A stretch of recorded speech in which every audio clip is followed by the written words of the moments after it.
नमस्कार दोस्तों, मैं हूं प्रभात कुमार। आप देख रहे हैं मेरे YouTube चैनल प्रभात एजुकेशन सेंटर। स्वागत है आपका मेरे YouTube चैनल में। दोस्तों, आज हम जानेंगे सब्जेक्ट साइंस का पार्ट 3 जो कि 30 VBI ऑब्जेक्टिव जो कि आपके एग्जाम के लिए काफी इंपॉर्टेंट है। तो शुरू से अंत तक देखें, बने रहे इस वीडियो में।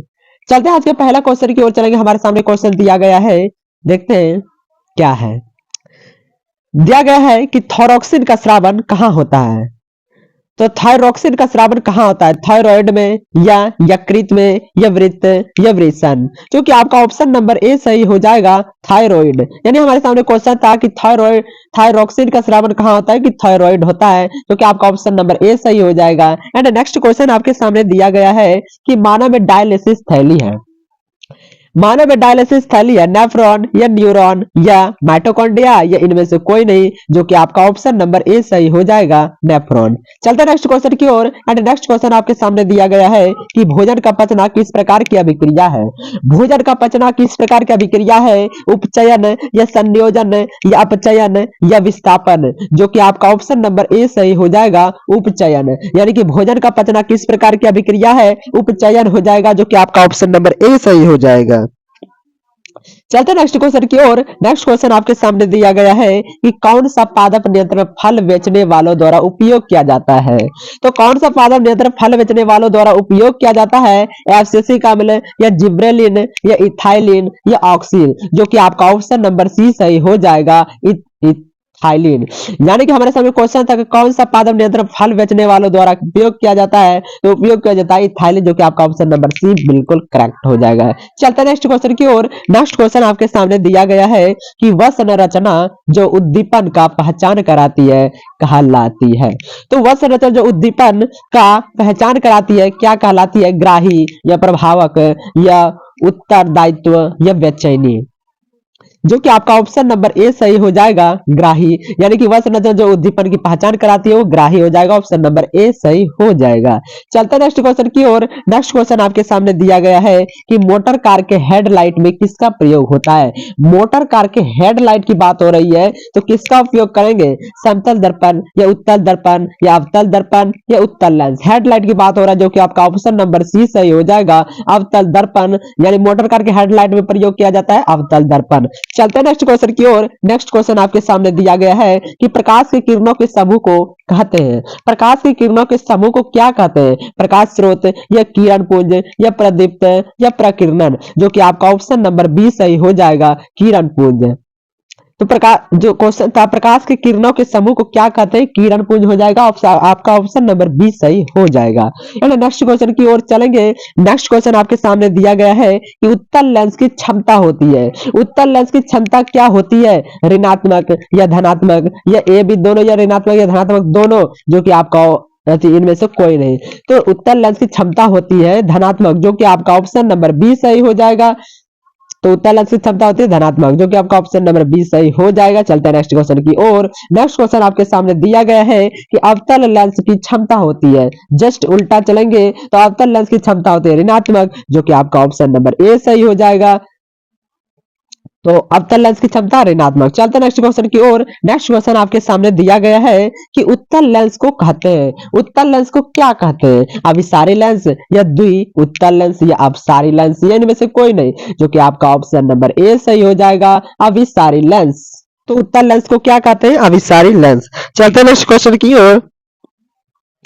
तो नेक्स्ट क्वेश्चन आपके सामने दिया गया है कि लोहा को जिंक से लेपित करने की क्रिया को कहते हैं। लोहा को जिंक से लेपित करने की क्रिया को क्या कहते हैं? संक्षारण या गैल्वेनीकरण या पानी चढ़ाना या विद्युत अवघटन। जो कि आपका ऑप्शन नंबर बी सही हो जाएगा, गैल्वेनीकरण। यानी लोहा को जिंक से लेपित करने की क्रिया को कहते हैं गैल्वेनीकरण। चलते नेक्स्ट क्वेश्चन की ओर। नेक्स्ट क्वेश्चन आपके सामने दिया गया है कि इलेक्ट्रॉन के हस्तांतरण से बने यौगिक कहलाता है। इलेक्ट्रॉन के हस्तांतरण से बने यौगिक क्या कहलाते हैं? सहसंयोजी या विद्युत संयोजी या कार्बनिक या कोई नहीं। तो इलेक्ट्रॉन के हस्तांतरण से बने यौगिक कहलाते हैं विद्युत संयोजी। जो कि आपका ऑप्शन नंबर बी सही हो जाएगा। तो इलेक्ट्रॉन के हस्तांतरण से बने यौगिक कहलाते हैं विद्युत संयोजी।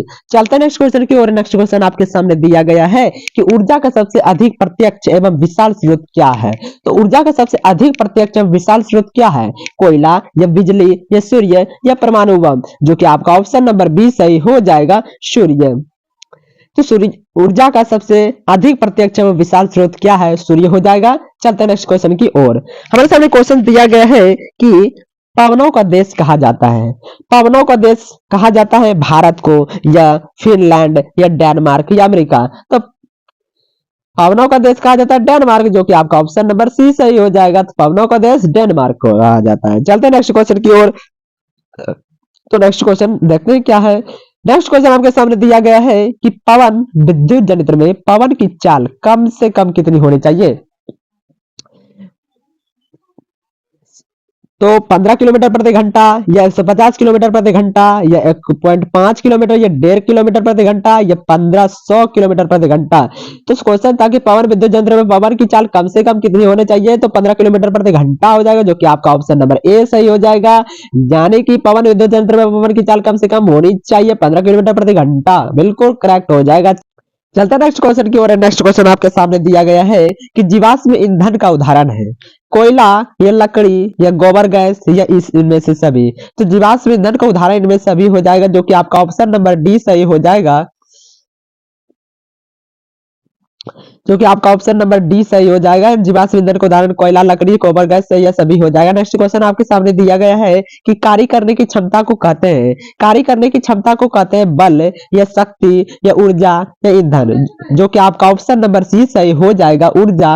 एंड कार्य करने की क्षमता को कहते हैं ऊर्जा। नेक्स्ट क्वेश्चन आपके सामने दिया गया है कि एथेन का आणविक सूत्र C2H6 है।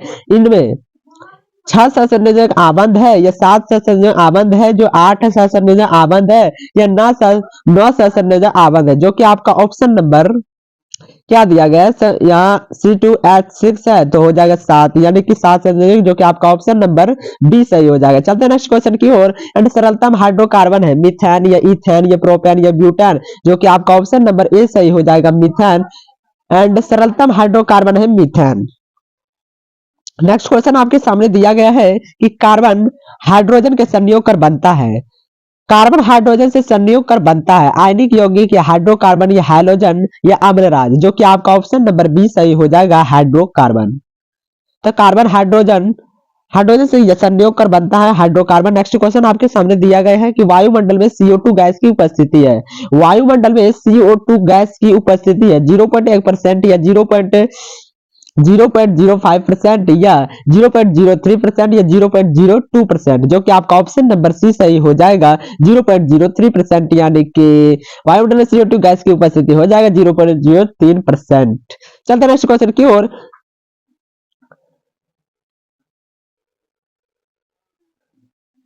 आपके सामने क्वेश्चन दिया गया है कि CnH2n प्लस के 2 किसका सामान्य सूत्र है? अल्काइन, या एल्कीन, या एल्केन, और प्रोपाइन। जो कि आपका ऑप्शन नंबर सी सही हो जाएगा, एल्केन।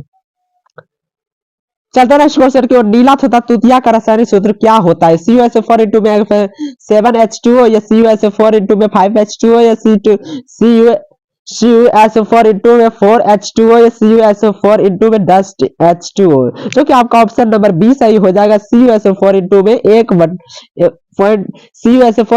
CuSO4 इंटू में 5H2O। जो कि आपका ऑप्शन नंबर बी सही हो जाएगा। नेक्स्ट क्वेश्चन आपके सामने दिया गया है कि संगमरमर का रासायनिक सूत्र क्या है? संगमरमर का रासायनिक सूत्र होता है CaCO3। जो कि आपका ऑप्शन नंबर ए सही हो जाएगा। संगमरमर का रासायनिक सूत्र क्या है? CaCO3। नेक्स्ट क्वेश्चन आपके सामने दिया गया है कि चीनी का रासायनिक सूत्र क्या है?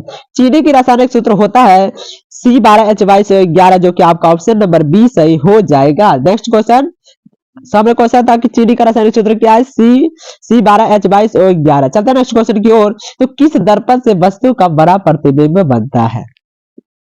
आपको पता होना चाहिए कि किस दर्पण से वस्तु का बड़ा प्रतिबिंब बनता है। जो कि आपका ऑप्शन नंबर बी सही हो जाएगा, यानी कि अवतल अवतल अवतल अवतल दर्पण से बड़ा प्रतिबिंब बनता है। किस दर्पण से वस्तु का बड़ा प्रतिबिंब बनता है? अवतल। नेक्स्ट क्वेश्चन आपके सामने दिया गया है कि प्रकाश के परावर्तन के कितने नियम है? प्रकाश के परावर्तन के कितने नियम है? 1, या 2, या 3, या 4। जो कि आपका ऑप्शन नंबर बी सही हो जाएगा, 2। यानी प्रकाश के परावर्तन के कितने नियम है? 2। जब प्रकाश की किरण हवा से कांच में प्रवेश करती है तो मुड़ जाती है। जब प्रकाश की किरण आती है तो हवा से कांच में प्रवेश करती है तो मुड़ जाती है, किधर मुड़ती है भाई, अविलंब से दूर या अविलंब के निकट या अविलंब के समांतर, या इनमें से कोई नहीं, जो कि आपका ऑप्शन नंबर बी सही हो जाएगा, अविलंब के निकट है। बहुत इंपॉर्टेंट क्वेश्चन है, जब प्रकाश की किरण हवा से कांच में प्रवेश करती है तो मुड़ जाती है अविलंब के निकट। चलते नेक्स्ट क्वेश्चन की ओर। नेक्स्ट क्वेश्चन आपके सामने दिया गया है कि फोटोग्राफी कैमरा का अभिदृश्य, फोटोग्राफी कैमरा का अभिदृश्य होता है, यानी उत्तल लेंस या अवतल लेंस या उत्तल दर्पण या अवतल दर्पण, जो कि आपका ऑप्शन नंबर ए सही हो जाएगा, उत्तल लेंस।